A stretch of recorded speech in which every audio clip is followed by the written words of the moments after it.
To whom it may concern, I would like to appeal the decision you have made regarding my post-traumatic stress condition.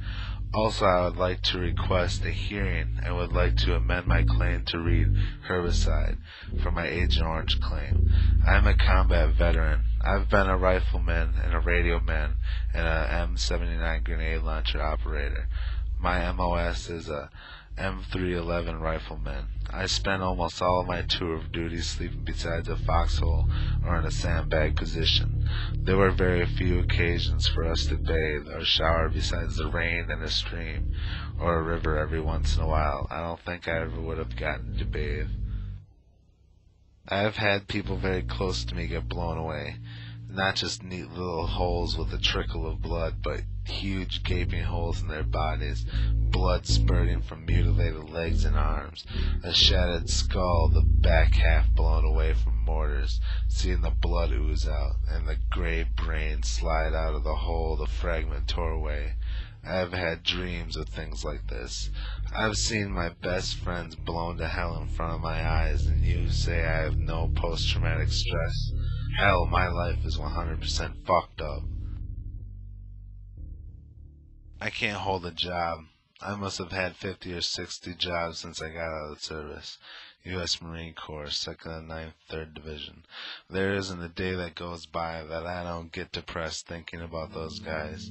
I wake up in a cold sweat at night from dreams of Vietnam. I drank to forget about this nightmare. I still do. I have had a hard time coping with everyday life, not to mention the memory of screaming people wounded, lying in the jungle out of your reach because you have a machine gun breathing down your neck. I can still hear the gargle of a man's last grasp for life as he drowns on his own blood. And yet you can say my nightmares waking up at 3 or 4 a.m., waiting for the inevitable mortar barrage I remember so well, is not related to my combat experience. Bull.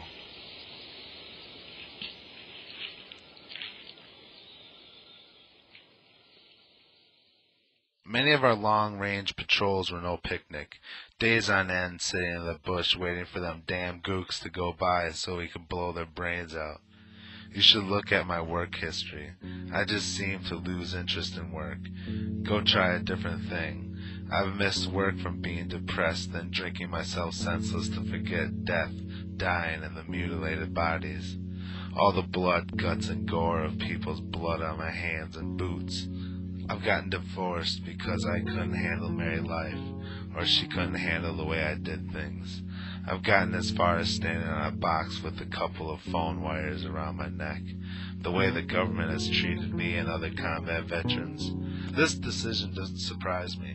I'd like to get a block of C4 under some of those sons of bitches' chairs and light 'em. After I put my life on the line, you just want to use us and throw us out. This government gave me these nightmares and negative attitudes towards the world. David L. Rogers. I have many memories of my father, memories such as camping, fishing, riding our bikes in the summers from bar to bar, visiting old war buddies, telling horrible stories, and watching Vietnam documentaries. I always knew my father had a drinking problem, yet I never knew what drove him to get sloppy drunk, sleep in the shed, and leave for months on end. Until I was 7 or 8, he explained what post-traumatic stress disorder is, and how he had horrible dreams of the war.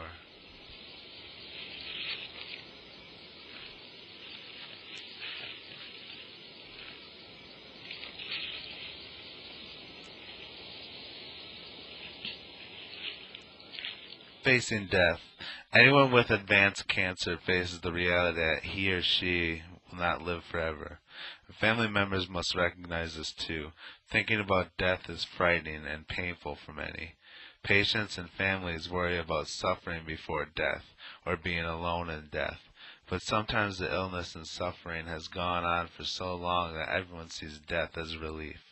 American Cancer Society. Detailed Guide, Colon and Rectum Cancer. Dealing with Worry and the Unknown.